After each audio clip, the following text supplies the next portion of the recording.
I recently had the opportunity to sit down with two brave young men that are building an awesome climbing wall at home. They had some questions about design, build, well, not build, but how to go about building some different things, crash pads, climbing holds. If this sounds like it might be a conversation that you would be interested in, please sit tight because here is that discussion. Thank you for watching Climber Dad, and I'll see you next time. Lane, Hunter, thanks for inviting me to talk about this awesome project that you have behind me. So tell us a little bit about it. Yeah, well, first of all, thanks for helping us out because we were a little stuck at the moment. But the wall has three main sections, which are going to be 2 sheets of plywood apiece. And we've got spaces between that. And then kind of last minute, we added some stuff at the top as well to make it level across the top. And we want to add corners to it also. So it's going to get a little bit bigger. Now, with the, I don't know. The final vision, do you see 3 separate boards, or do you want to connect it together? I want it to be all connected. I basically want this to be like a miniature commercial gym. Okay. So I want it to look like as good as possible. Nice. And what is the size timbers that you've selected that you're building this frame out of? It's all 2x6s right now. Okay. Well, it looks super solid, and I think you guys are doing a fantastic job with it. Some of the things that you mentioned, you want it to be as good as a commercial gym. If you in the future decide, hey, we're going to go commercial with this, there's different rules that go into play. So when you walk into a commercial gym, if you ever peek behind the wall, at least here in the United States, it's always going to be a still frame behind there. And that's mainly due to fire code. Anything behind the wall, if it's built out of combustible materials, it also needs to have its own fire suppression system over it, which is the main reason that you see that. I think that you're going to have plenty of strength on this wall. When you get, maybe 5 people climbing on this at the same time, if you pay attention to the building, if you feel like the building itself, the shell is starting to vibrate, then you maybe want to limit back because you are tied directly into the structure of the building. Mm-hmm. Another thing that is different between home climbing walls and commercial climbing walls, you want to have the shell of your building separated from the wall. Okay. But yeah, looks great. So the header, I call it the header, that goes above the angle, is that vertical, or do you have angles on those as well? Like the very top part up here? Very top part, yeah. 10 degrees? Yeah, 10 degrees. Because I just didn't want it to be straight up and down. I thought if it had an angle, it'd be more fun. I think you're right. Yeah. How tall of a header is it? So the walls themselves, because they come out, they're at different angles, but the headers on top are all at 10'3". Besides this one on the end, but we're about to fix that one, so it will be 10'3" too. So the full height of the wall is 10'3" off of the floor. Yeah, it'll be 10'3" all the way across. Okay, and then as far as the climbing surface goes, so you have your kicker. How tall is the kicker itself? It is 16 inches, and then I am going to ask you about how much foam padding. That's one of my big questions is how we're going to do the padding in here. So I don't know how much is going to be taken up by padding. Okay. I think that 16 inches is an awesome dimension for your kicker because, at 10'3", you should technically have 10 inches of pad. That's just kind of a rough number that's thrown out there. I think in Europe they have a standard for every foot you need an inch. Okay. And then we kind of start to limit that once you go over 12 feet. We kind of like, okay, well there's other things that play into that. So short answer on how thick your pad should be is 10 inches. Okay. So that would leave you with a 6-inch kicker. Okay. That's good. Which is just about right. Now you got what is the angle for me, or looking at it at the screen to our right? So your left, the steep angle. Yeah, what's that? The steep angle is 45 degrees, Okay.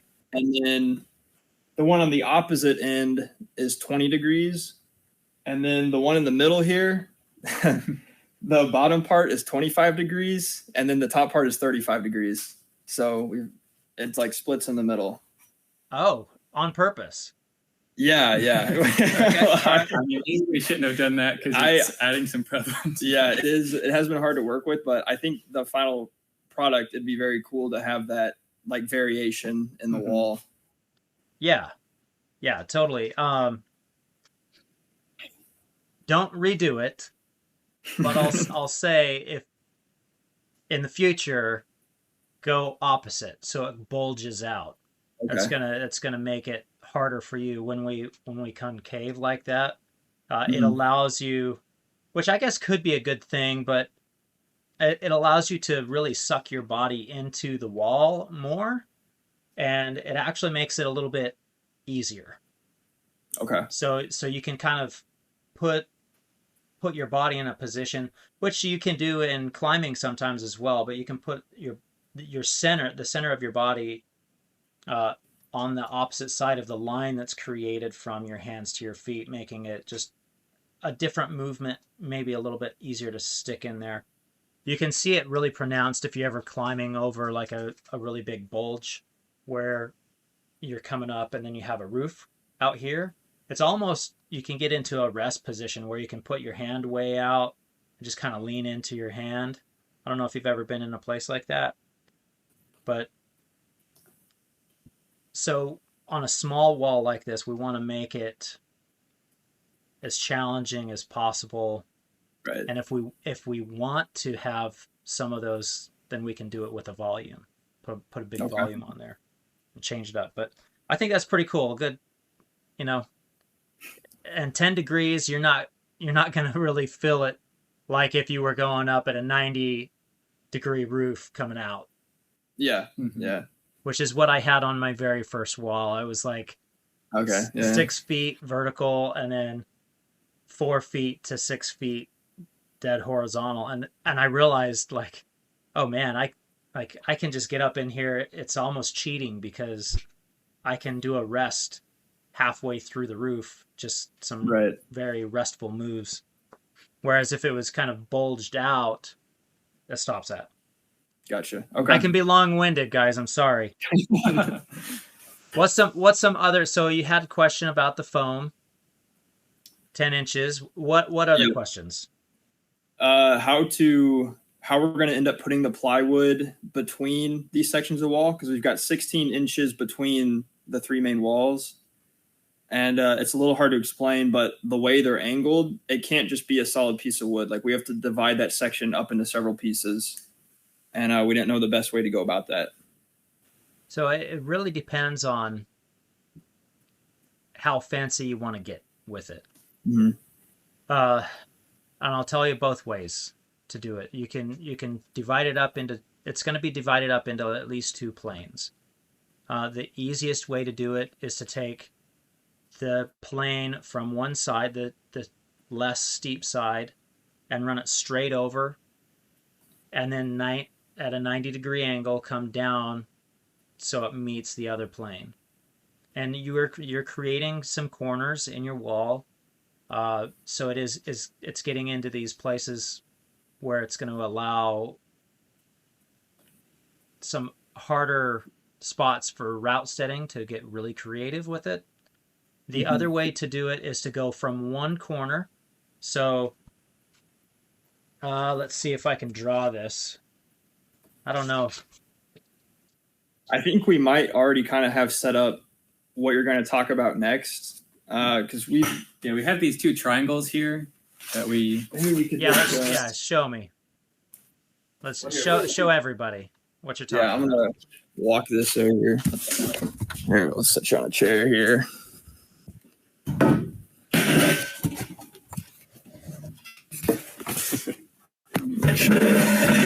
This looks good. All right. because This one. So like this one would come straight over. it would be like flat with the bottom, and then this one would have to like come out from the wall here, and it would have the angle on the diagonal here. Yes. And that's the only way we could think of how to get that done. But I don't know if you had something different in mind. So that's what I was going to tell you to do. You're going to draw a line, kitty corner. So you're going to go one corner to the other corner. And that's where you're going to have your split in your panel. And you can do it either way. So this side, I want it to have that smooth transition. Like I don't want it to be cut at a 90 degree because I just want it to be more interesting. Yeah, if I was building a professional wall, it definitely would not have that 90 degree. Although there was a wall we built in Richmond, Virginia. It was we called it their comp boulder. And that's exactly how it was built. It just had this plane. It was like a 10 degree and then a 20 degree and then a 30 degree. And where those planes met, it was very, very simple. One plane ran into the side of the other, and then it was a flat panel that came out at a 90, and then the other one. And so they are, you can look up, it's called Inner Peak in Richmond, Virginia. And you can take a look at that climbing wall. And it's worked good for them, but I think that it does kind of make some boundaries to where it's hard to set in that area. Right. So you always have that corner. Yeah. I would probably set so I guess it really doesn't matter. I would probably design it so the steeper angle of your wall came over at the bottom and then tapered off to nothing at the very top. Okay. And it's going to be a little bit tricky, but just do it one step at a time. Right. You also, since you're doing it out of lumber here, you don't have to run your stud on that angle. It doesn't have to be right on that angle. You can give yourself a little bit of a buffer and set that off to the side. You can also run your panels, like create that line. You can even run a string from corner to corner, so you can get all of your cut panels, hang those panels, and then build the frame behind it and support it. Yeah, I think it will be easiest because the putting studs in between the two walls that are already there is also going to be a challenge. I think it'll be easier once the plywood is actually on the wall, and then we just kind of fill it in as we go. What's the distance between the panels? It's 16 inches, but then each side has a 2x6 along the side, so it's like 13 inches right now. But those 2x6s were just so that the plywood could go in on the sides. It's 16 inches. Okay, and what type of plywood are you going to use? Do you already have that sourced? We do have it. I'm not sure if I bought the best quality. It's just ACX 3/4 inch, but the ply isn't super high. I think it's 4 ply. But when we looked at it, it looked like pretty clean. There wasn't a bunch of holes or voids or anything in it. So I don't know if that's enough. Okay, I mean, it's not the most rigid plywood that's out there, but you've got it on 16-inch centers. Maybe in 15 years from now, you might start ripping T-nuts through the wall. Okay. But I wouldn't even worry about that. Okay, good deal. I was kind of concerned about spending like $500 on the wrong plywood because I didn't want to buy all the birch. That was like, I don't know, it just seemed like a lot. So I thought I could get away with this. Yeah, you can. Okay. I'm guessing that you bought this at like a big box store. Yeah, we just went to Lowe's. Usually the birch stuff that's there the core is not birch. Yeah. So you're spending a lot of money for this 1/32 piece of birch that's on the surface that gives you nothing. Yep. So it's usually when I'm buying plywood from a big box store, I'll get the cabinet grade pine, and that seems to work really well. But it sounds like you got some construction grade plywood, which will be it'll be just fine too. Once you build your panels to go in there, make sure that you put something behind it. If you had Baltic birch, you really wouldn't have to, with a 13-inch gap, there's no reason to have any type of structure in between there other than to just seal that seam to make sure the seam doesn't flex. And by seal the seam, I'm not talking about like putting a piece of flex tape down it, right? Yeah. Put a strong back, a 2x4 or something that both pieces can get screwed to behind it. But yeah, and it won't be that hard. What's some other questions you guys got? I was going to ask how far, so this is 10'3" high, how far should the flooring come out? Okay, that so you can land on? By commercial standards, so if I was building a commercial climbing gym, you'd want to take the furthest point out and then go 8 feet behind that. So okay, that's a lot. Yeah, that is a lot. Now this isn't commercial. Yeah. So you're gonna the corner in the video that's directly behind Hunter's head, right there. That's the corner that you're gonna work off of. So run a plumb bob off of that corner, mark it on the floor. With a home wall, you got to think like what are you going to be doing as you're climbing on it? Is everybody going to be aware and understanding like, hey, no crazy moves right here because the edge of the pad is 4 feet off of this corner. Right. Okay. 4 feet is really small. I wouldn't recommend going 4 feet. I would go 6 feet from that corner out. That way you don't have to worry about it. And you don't have to go you don't have to make it square either. You can say, okay, I'm going to go 6 feet out from this corner right there, or that point, and then I'm going to let the pad taper back over because your wall's changing, right? Yep. Yeah. So you also don't have to have the pad directly. Are you guys putting in your own pad, or are you planning on buying a pad? I'm gonna make my own, and I was gonna ask you that too. In one of your videos, you said you used Wisconsin foam. I was gonna see if that was still what you would recommend. I haven't shopped around for foam in a long time. The last time I bought foam, I bought it off of thefoamfactory.com, I believe. Okay. I had pretty good success there. With your project, you're going to be buying quite a bit of foam. Yep. I think it would be a good idea to reach out to Wisconsin Foam and just get a price. But don't only reach out to Wisconsin Foam. Try it different locations. How much would you guess the foam? Because I'm ready to spend. I feel like it'd be a couple $1,000s just to drop foam out here. Like, I don't know. Oh yeah, foam is not cheap. Yeah. Okay. Figure out your square footage. Yeah. And $30 a square foot. Okay. All right. Okay. It is not cheap. And if you're like going on a super, super tight budget, this is just you and your friends, get some carpet bonded. And I'm going to get a lot of hate from other people about this. Get some absolute cheapest way to go here.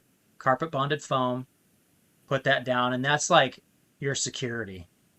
Mm-hmm. And then you're going to go on to the marketplace or these, see if you can find some full foam mattresses that people are getting rid of. Be careful when you're buying used mattresses. You don't want to get something that's contaminated. But usually you can kind of tell if if it's coming out of a house that has a whole lot of kids and dogs, maybe that's something that you don't want to bring into your climbing gym. Right. Yeah. But you can find some good deals on there. I've done that before in the past. And then you don't have to do anything. You can just drag those. Okay, this is the project I'm working on. I'm going to drag this mattress and again, it's got to be full foam. I've been in actually some really old school climbing gyms, commercial climbing gyms, and they had spring mattresses in the bouldering area and just covered up with some layers of foam. That's not cool. Like, we don't want to do that. That's like, we can leave that in the 80s and 90s. Well, Right. Yeah. right? So make sure if you're going the super cheap route, get something that like a nice quality mattress that's a full foam mattress. Ultimately, though, it's the best thing is going to be a full foam floor. Yeah, that's what I'm gonna do. Is we'll just Okay. do a full foam floor and do the hard foam on top. Well, I guess sandwich hard, soft, and do you think we would need another hard layer on the bottom, or maybe not since it's smaller? Well, I would look into what I would do is I would use a dense open cell on top, Mm-hmm. and then I would in the middle do a medium density foam, and then on the very bottom do a layer of open cell foam. Or sorry, Okay. not open cell, closed cell foam. Okay. The closed cell foam is also going to help protect your foam from moisture, because moisture is not going to pass through that, whereas the open cell is going to absorb all the moisture that could be coming up from your floor, the concrete floor. All right. So if the pad is like 10 inches or 11 inches or whatever, how thick should the closed cell, or what should the thickness of the different layers be?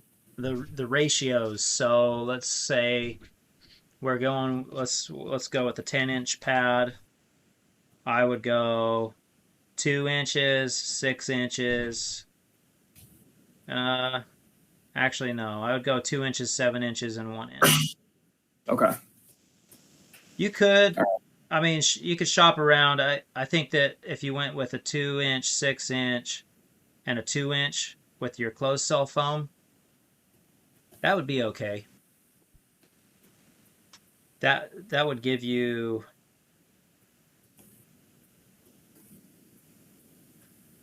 some good fall protection.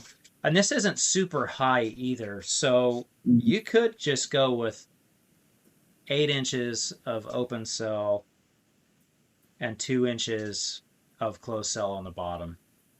Okay. I do that backwards from what you build a crash pad that you bring outdoors. I put the closed cell on the bottom. You've got a lot of, and the reason that you do it the opposite for a crash pad that you're bringing out to areas is that open cell, or sorry, the closed cell, the linked foam, goes on top and it helps spread out and absorb that impact throughout the pad. And we don't need to do that here so much because we've got so much padding there. Okay. What about the cover? Have you guys thought about the cover? Like the nylon, I'm assuming nylon or some kind of cloth. Okay. I don't know if there's one place you would recommend. I would actually look at buying a tarp. Okay. A big tarp that would cover it. There's companies out there that make custom sized tarps, so you could get a built tarp that'll cover that whole floor, and then you have professionally seamed seams that aren't gonna rip apart. Well, when I owned Clarksville Climbing Gym, we made our own cover, and that was a constant battle keeping those seams together. Okay. All right. That's going to be a pretty penny, but Yeah. if you're spending the money to put in a really nice floor anyways, don't stop with the cover. The cover is really important. Okay. Go with a minimum of an 18-ounce vinyl, 18 or Okay. 24-ounce vinyl cover, and it's going to be good. All right. Wrapping it and connecting it. Have you thought about that? Like putting a board underneath and maybe stapling it to that, or having like Velcro on it, or yeah. Yeah, do a board. Okay.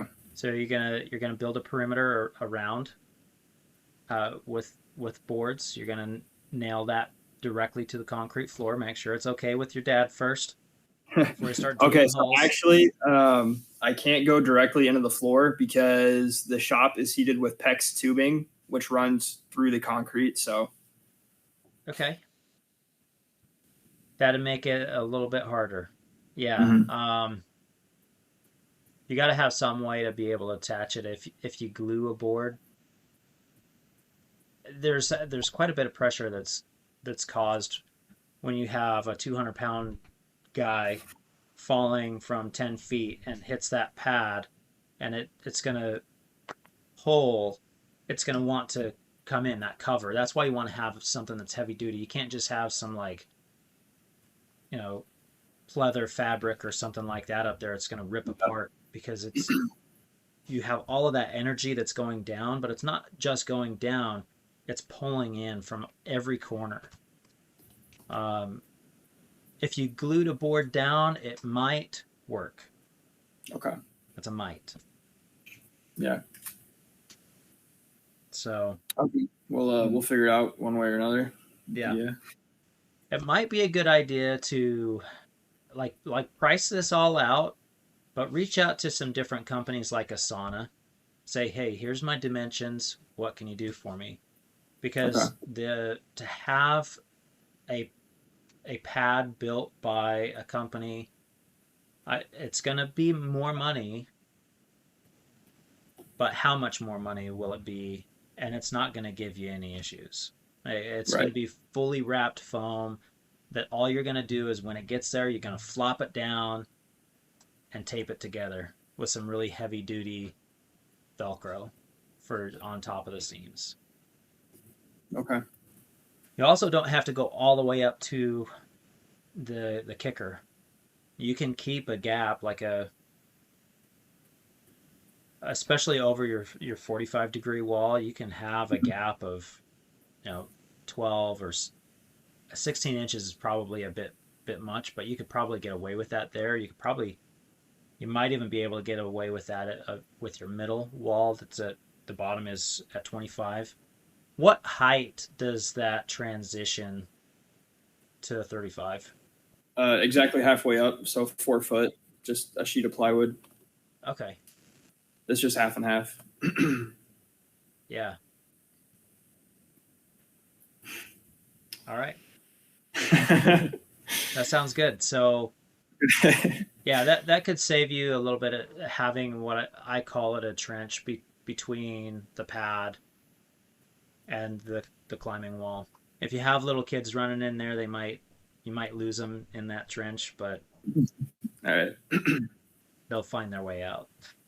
Yeah. What's some other questions that you guys have? Anything? I've got a list so we might go over soon. So bringing out like the corner, whenever it comes out of the wall, what would be a good way to support like the bottom of that to keep that from like kicking out necessarily? Like, I don't know. Because like we could like build like a whole wall like back behind that part, but I mean, would it just be easier to like run a cable like underneath like the pad or something? Or I don't know. Okay, like, so you're talking about the cover for the flooring? Or no, so whenever we're bringing like another section out for the wall, and instead of being like horizontal with the rest of the wall, it's going to be coming out. So would we need like to the corner here? Yeah. If we can see it, I don't know if the camera's good right now. Do we need to build like a whole nother like trussing system kind of behind that part? Talking about up on the top there? From because this is going to come out I wish my camera wasn't at such a. It seems like it's zoomed in. That's okay. But this part right here, Okay. we're building a corner. I don't know what degree it's going to come out at yet, but we can't build. We won't have the same support like that this wall has right here when it comes out to over here. So we were wondering how we're going to support this corner. Oh, okay. So because it's not going to be tied in the same way that the other wall is. Yeah, it won't be able to because of the angle it's going to come out at. It won't have the same support. So and we can use this beam in the ceiling, which is kind of over it. But yeah. Walk over there where Hunter is with the camera, and let me just see that back corner right there, and turn to the wall. Okay. It'd be easier if I back up a little. So Hunter, show me what your concern is. Yeah, so like if the board or the wall is kind of like along this board, I guess. I mean, not necessarily, but like if the weight is like pushing down, like I assume the bottom of the wall will want to like kick out. So like, could we just like attach a cable maybe like underneath the foam padding, like on the floor, like just over here kind of thing? Or are we going to need to build like a whole nother wall section like throughout this part? Okay, so I think I get what you're saying now. And this is just due to the fact that you can't actually attach it to the floor. Right. Yeah. So you're wanting to build another section that comes out about where your 2x6 is laying on the floor there. Mm-hmm. Yeah, somewhere in that neighborhood. Make like a kind of like a cove or cave. Yeah. Yeah. And you're thinking about doing that mainly for support? I mean, it doesn't need the support. I think it'd be really cool to have a corner on the wall. Okay. To just kind of, okay. Is it? Yeah. So you, the existing I mean, wall right maybe now the juice isn't like worth the squeeze, but the existing wall right now is solid, right? yeah, it's pretty good. Well, what angle are you talking about having this on? Are you gonna try I don't want it to come out at a 90, so I don't know, probably at least 20 degrees out. Okay. And then it's leaning back towards the 45? Yeah. Yeah, I don't know what the angle is going to be like going up and down. I don't know if like another 45 would be easiest, or it should probably be a little more straight up, like maybe another 10. I'm not exactly sure on that. Well, you got a 20, a 25, and 35, and a 45. With this wall, Yep. I would recommend putting it at a 10 degrees. Okay. I mean, this is really just getting into designing. You can do whatever you want. Yeah. If it were my wall with what you have there, I would want to have something that I can get on and just completely burn out. So a little bit less of an angle. So Okay. the least steep wall is a 20, which is Yeah. it's a really good angle for burning out on in my experience. But a 10-degree wall, I think, would just really add to that space. And with a 10-degree wall, I wouldn't worry about it kicking out.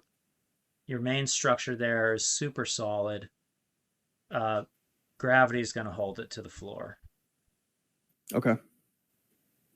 And if you are worried about it, run a little bit of construction adhesive on your kicker frame before you slap it down onto the floor. Okay. And as far as framing, like behind the wall, how do you think that would look if we've got it coming out and it's 10 degrees up? Because I imagine, at that point it's mostly down, not like out so much. But I don't know what the framing behind that should look like on that wall. So I'd run your 45 over to meet your 10. And I don't know how far out you want your 10-degree wall to go. Are you? We'll probably do like make it another 64 square foot, like 2 sheets of plywood, or maybe just one. I don't know. See what's like possible to even do. Yeah, I would try to play off of the very top lip of your wall right there. Also, if you see Okay. the very top of that of your wall, it looks like it's attached. Oh no, it's not attached. So you Oh yeah, yeah. We haven't done any of the framing or anything. That's this will be attached. This top part here, we are going to have connected to these other you're gonna studs. have some diagonal bracing going back. Yes, yeah, definitely. Yeah. All right. At first, I thought it was bolted to the structure of the building. But yeah, it's just kind of hanging out right there. But I'm glad to hear that you guys Yeah. are going to have something going back. Are those 2x6s? Yes, everything on here right now is a 2x6. Okay. Which I mean, looking at it, it maybe is a little overbuilt, but it is really sturdy. So Yeah, I used to design everything going. My little girls are peeking into the room where I I'm think we at. lost. I used to build everything off of 16 centers. I've Mhm. gone away from that now. The 24-inch center is perfectly fine. Plenty of strength on a 24-inch center when you're building the wood frame. You could even go out a little bit further than that if you do it right. But it's I mean, more is not a bad thing, Yeah. right? It's going to be super solid. Yeah. Spacing on T-nuts, have you guys talked about that? Yeah, I don't know if I want to do every 6 inches or for it to just be random. I don't know what you think would be better. I have a very strong opinion about that. You can do whatever you want. Yeah, But I know you like 6 inches typically, right? Yes, I would do a pattern. I would Okay. absolutely do a pattern and go with 3 inches from the edge of your plywood and then every 6 inches. That will work with your 16-inch centers, but there are going to be some that are some T-nuts that are going to be super, super close to those studs. You might want to do a 4/8. So 4 inches away from the edge and then every 8 inches. Okay. How much, like, how big of a reduction is that in overall? That's a good question. I'd have to do some math. I mean, it does lower the amount of T-nuts, but the way that it climbs is not that bad. It's actually really close to the spacing of the T-nuts on your original kilter boards, moon boards. They're set off of the metric system, which is 20 centimeters, and I believe that is 7 7/8 of an inch. Okay. So it's really, really close. If you've ever climbed on a moon board, it's that type of spacing. You're not going to notice it a whole lot. Okay. So all right. I mean, I was gonna go with 6 inches, but there are some spots where a stud is just like straight up in the way, like, and so would it be better to just maybe there's like one line that goes through there that it's like 4 inches offset instead of 3 inches? Like, I don't know if it would be too big of a difference or. Well, run out the pattern of the 4/8 and just see if that's going to clear your studs. I would absolutely go that route if it's going to clear your studs. And if there's some studs that are in the way, I mean, you guys got you have spacers in there. It's a very well built wall. Just looking at it, the one wall that you may have an issue with is that wall in the middle with running your patterns, but it's still going to be good. Cool. I got to plug my computer in. It's going to die. Give me a second. You're good. What else are you thinking of? All right. So let's. I want to make sure that I'm answering all of your questions. Yeah. So what else do you have? Okay, we'll go over like some post construction stuff. I bought my first set of holds. Well, I guess I got two now. I got a set of 8 from Necros, which do seem really high quality. They're also just super expensive. And I bought like a 30 pack from Metolius, which have seemed to be pretty good so far.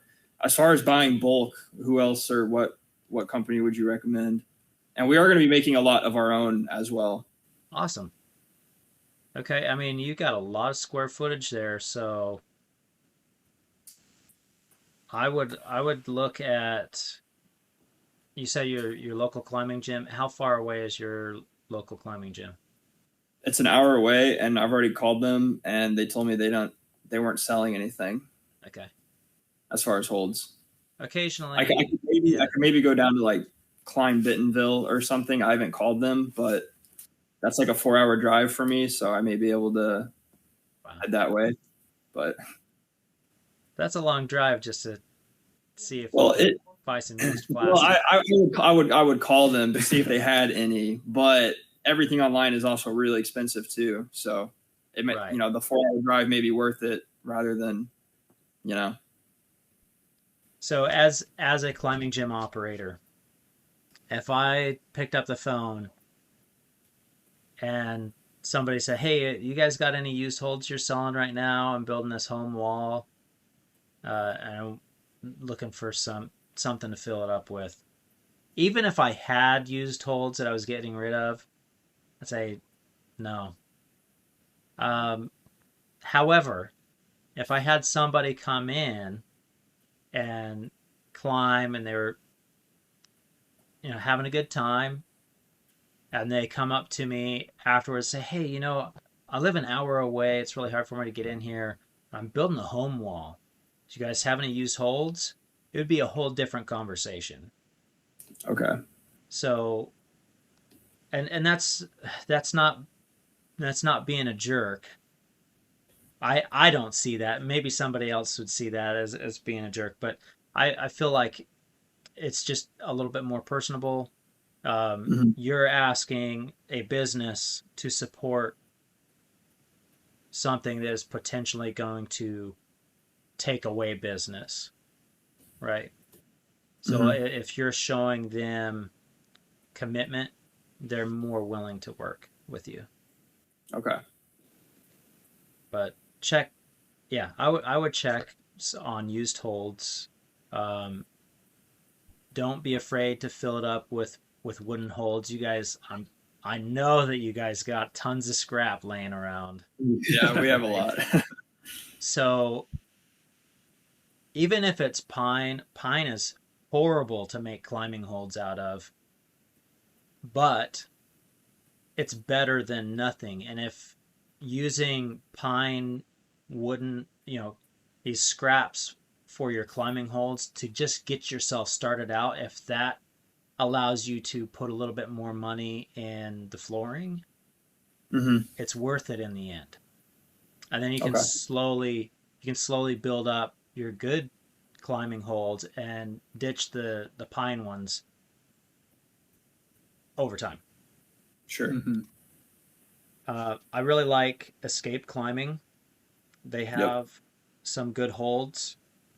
I mean, Kilter is probably the top dog. They have their holds are Cadillac. They're really nice. Anything really in the Kilter family, Ian Powell has been shaping holds for a long time. Um, One of the longest in the industry, I would say, and everything that he's brought under his umbrella with the Setter's Closet, uh, at least to my knowledge, he's been able to give a lot of mentorship to those other shapers. So anything under his umbrella with the Setter's Closet, and I think it's setterscloset.com. Okay. You can go there and check it out. Those are going to be really nice holds. They're not going to be the cheapest. Um, there's some great holds out there. E Grips is another one, and Legacy holds. Those are some really good holds. hold companies, and I'm sure that I'm gonna get some comments if this gets posted up. There's gonna be some people that are either gonna text me or comment and be like, "Man, you what about me?" Yeah, yeah, There's some good holds out there, but those are my favorite ones. okay. That at least that I can remember right now,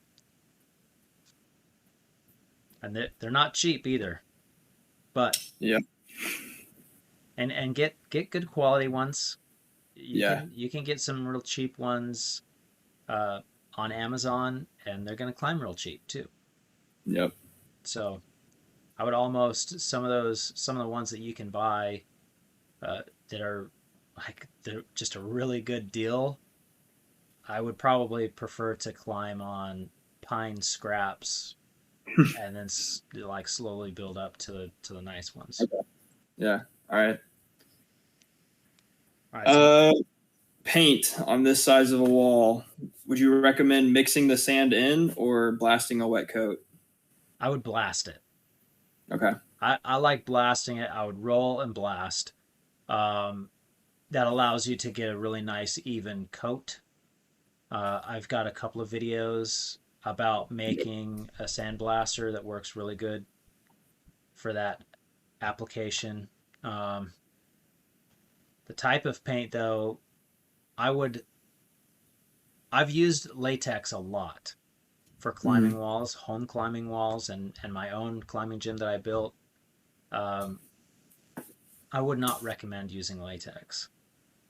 It's a challenge.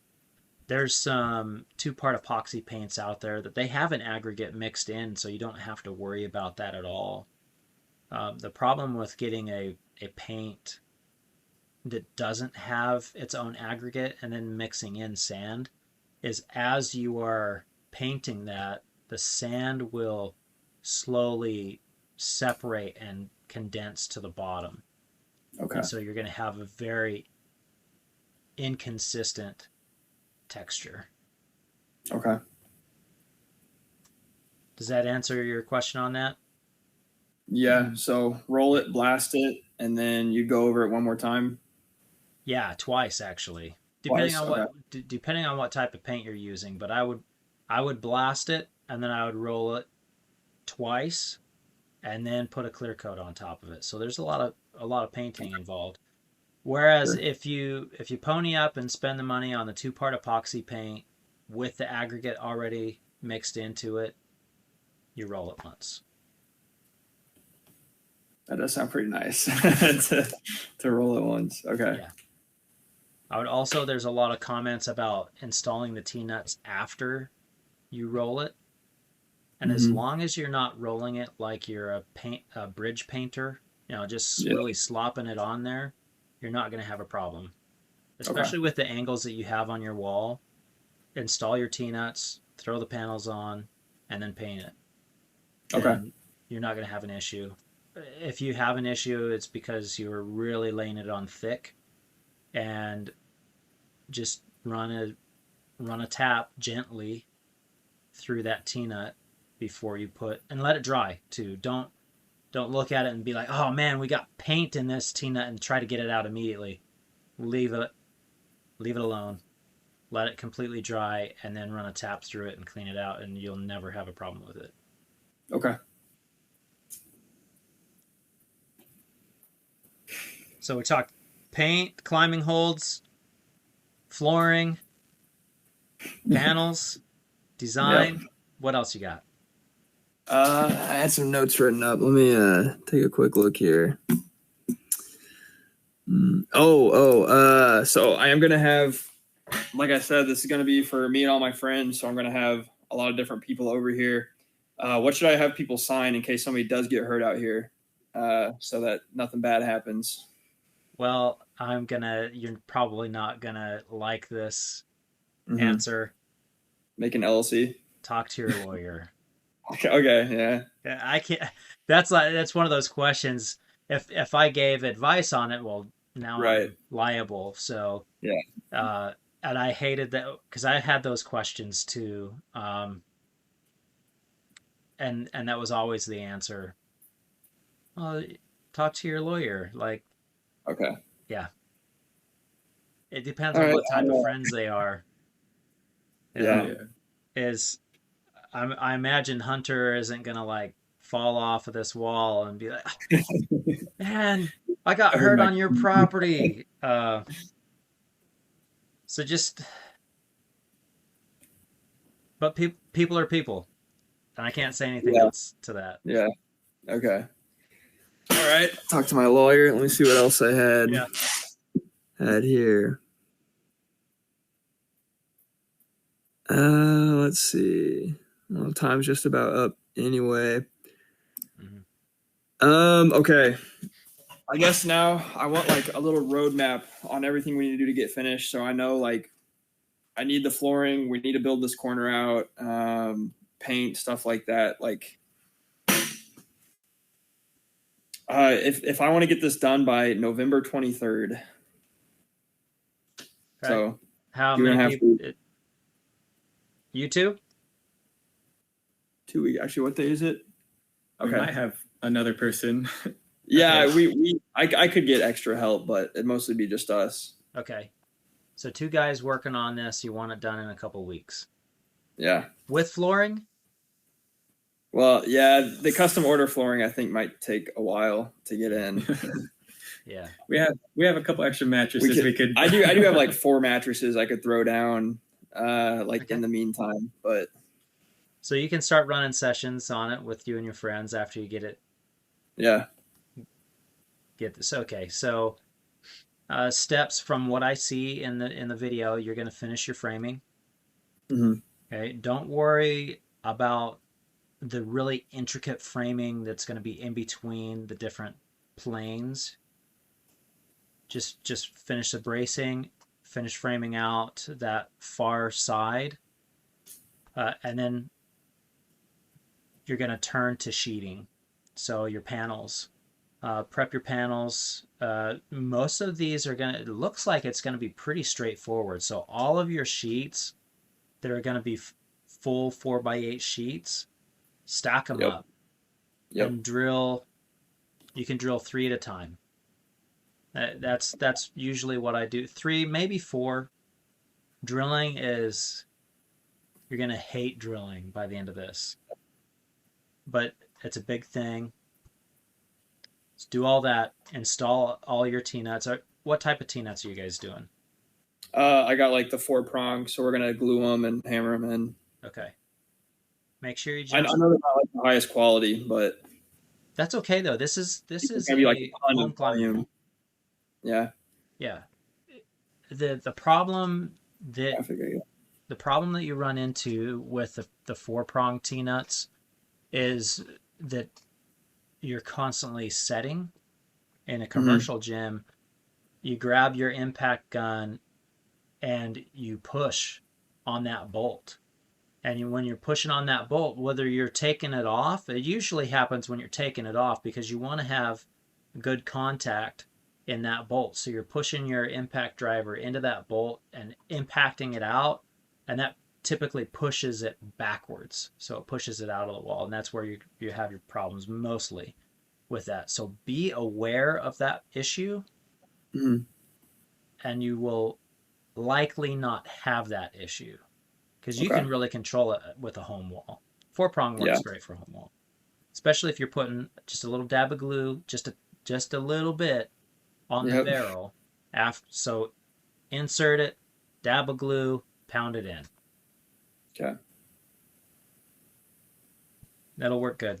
So I would drill all your holes, install all of your T-nuts on your full panels, put those up into place, and you're actually going to want to offset. So your bottom panel, you're going to want to offset that 13 inches. Okay. So you can have a full sheet. It's going to give more strength in the space in between, and then you're going to cut your line. Does that make sense? To offset the bottom and the top, like. Yeah. So let's say on your 45-degree wall, right here, the very bottom panel, you're going to slide that over the 13 inches so it meets your 25 degree. You're going to let it Okay. hang over. And you might have to push it over a little bit more just depending on how it lines up on your studs. Hmm. And then your upper panel, you're not gonna have to push it that far over, but you're gonna have to work it out so you can line that up and then cut that off, and that way you don't have a little triangle piece that's sitting there in between. It's got some rigidity because it's a full sheet of plywood. That's what I Right. would recommend. You don't have to do it that way, but that's what I'd recommend to give it some strength. Okay. Okay. Once you have your framing done, panels installed. Once your panels are installed, you're going to move on to painting. And so you're going to prep the surface. This is a home wall, so you don't necessarily have to worry about making your seams perfectly smooth. You can get them so, like, if you're seeing a seam through the paint, it's not that big of a deal. Maybe it is. If you want to have it seamless, you're going to use Bondo. And those seams that just aren't fitting perfect, use a little bit of Bondo to fill that in, sand it down. Okay. That's part of the pre-paint prep. All right. Okay. Once you have that, it's down to the flooring and route setting. So, can you do it in the next couple of weeks? You probably can. Yeah, it's not. Yeah, if you are you working on this like after work and on the weekends? Yeah, it's probably like 10 hours a week right now or less. The last couple of weeks it hasn't been that much. Okay. I mean, we can get up to there easily. Okay.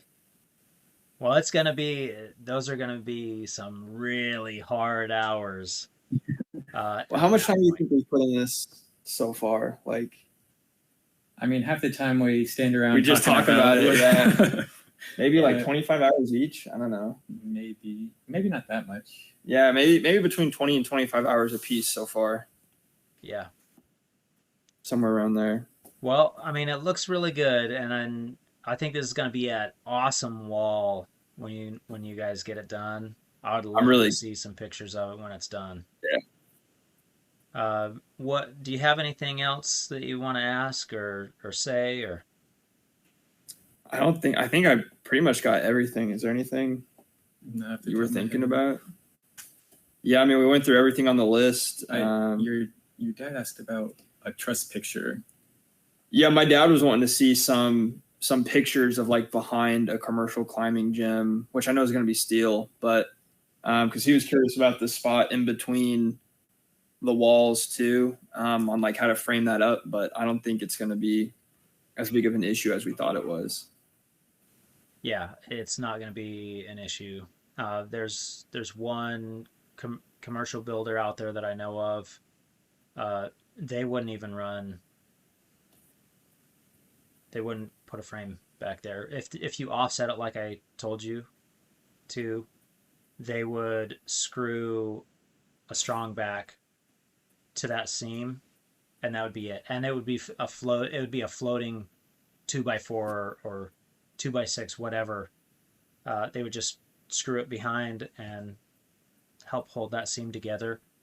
The geometric shape of it is going to help hold it together, and then leaving, overlapping your plywood so you got some rigidity from your layers running through is going to give it some rigidity. Okay. Not saying not to run a frame, but you don't have to. Okay. I think I'm good. I can't really think of anything else right now. All right. Well, how about let's, just for people that are potentially watching this video, let me ask you some quick questions. Yeah. What is the driving force behind this big project that you have behind you? Like the reason why it's the size that it is? No, what made you do it? I think it'd be nice if I had a private area for me and my friends to come out here and hang out and have fun without having to go to a different city and pay a bunch of money every time we wanted to climb. So instead, I'm just going to pay like $5,000 to build the wall instead of $30 for a few hours on the weekend. But I think it'd just be a great place for all my friends to come. It's as much a social thing as it is like an actual, like the climbing. I mean, the climbing's the main part, but I think it'll also be a cool place for a bunch of friends to come and hang out, like something they couldn't normally do.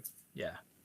When I first started building climbing walls, this was my vision, is that there would be pockets of home climbing walls that people would kind of group together and join at and climb. And so it's really exciting to see it. I think that's one of the things that really started happening after 2020. Nobody's going to shut down your wall except for you. Yeah. So that's really cool. And if you have a good group of friends that's going to join you, and hopefully they're helping and pitching in, and maybe that's something that you can do for getting your climbing holds, is reach out to your friends and show them, be like, guys, this is what we're doing, this is what we're building. Would you be willing to donate some climbing holds? And you could even like steer them in a direction of the climbing holds. Like you could go to this place or this place and get some climbing holds. It'd be really cool if you donated to come climb here. Christmas is coming up, so that's right. And I want to say, and you can correct me if I'm wrong too, but I think that the biggest reason that, because there's a lot of people that have this idea and desire to build a climbing wall, and the biggest difference between somebody that has never done it and you two is action. You're taking action. You said, we're going to do this. We have the ability and we have the space. That's a big thing that does hold people back. But you have these things and you're taking action on that. So congratulations on that. It's really exciting. This is going to be so awesome. And I wish you guys the best of luck with it. Thank you. All right. Well, thanks for bringing me into your space. And I will be eagerly waiting a finish picture of your wall. Yeah, definitely keep you updated. So right. hopefully we get it done sooner rather than later, but I think before the end of the year we'll have it finished. So all right. Well, good luck. Reach out to me if you need any more help. Awesome. Yeah. All right, thank you. All right.